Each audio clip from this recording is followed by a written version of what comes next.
The lesson of today is ask for what you want.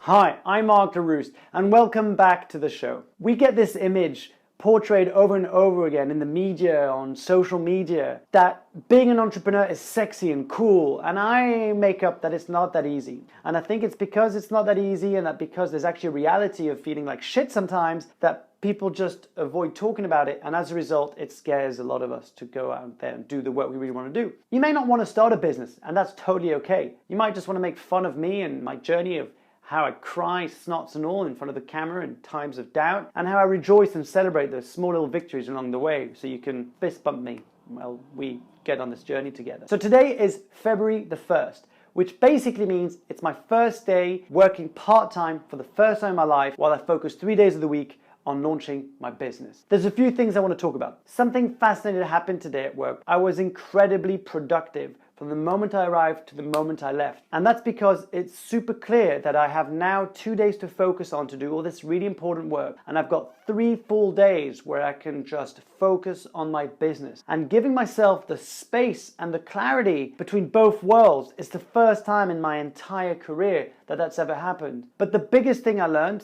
about this weekend is asking for what you want.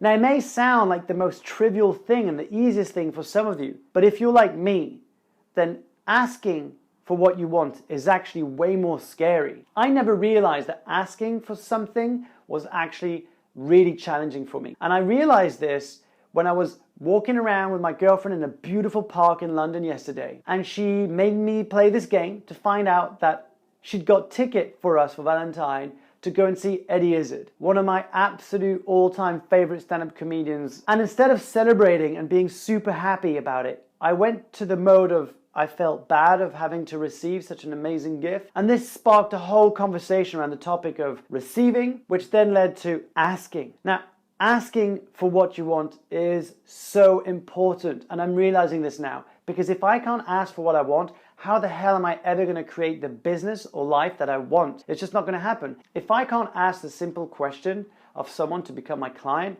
then how the hell am I ever going to make it out there? But more than that, if I can't ask people for what I want, what does that mean? That I play small? That I manipulate people into thinking they're the ones deciding that they're actually giving me something, when in fact it was something I wanted all along, but I just wasn't straight direct, and I kind of went a little bit sideways to get what I wanted? That's not what I'm about. Here's the thing. Asking for what you want is a sign of trusting the relationship. It's a sign of love, and it's a sign of gratitude. Because if you're able to ask for what you want without being attached to the outcome, meaning if you get a yes or a no, then that's where you come from a place of heart servitude. At least that's what I make. And it's a lot of mumbo jumbo, I get it. What was really powerful for me was to understand that I'd spent my entire life avoiding asking for what I want, specifically when it comes down to money. I don't have a problem for asking for a lot of stuff in my life, but when it comes down to asking for money, asking for help, which would be in the form of either money or a financial service, or a value or a service that has a financial value, then that's a whole different story. So this is the work I'm going to be doing over the next few days, over the next few weeks, months, and entire life, I'm sure. I'm going to be practicing asking for what I want. I may not get it, or I may get it, and that's irrelevant. If you get all pissy because you get a no after you've asked what you want,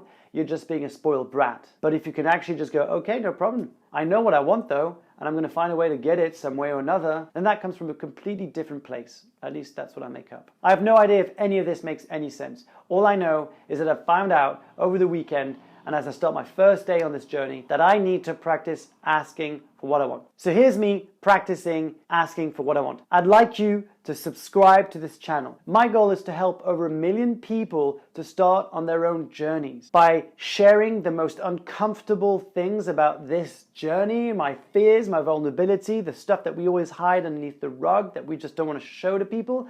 By showing this to you, I hope that I make it a little bit less scary, and that actually I make it a little bit more acceptable to open up about the hard stuff. Because if we talk about the stuff that we're so afraid to talk about, then nothing gets in the way between us and taking action on the things we really want. Share this video with one person you know that could use a little bit of help when it comes down to asking for what you want. Today's homework is to go and ask someone for something you want. It doesn't matter how big or how small, you've just got to go out there and ask for something you really want. Practice. Comment below, let me know how that was for you, and I look forward to sharing the journey with you about what it's really like to quit your job and start a business.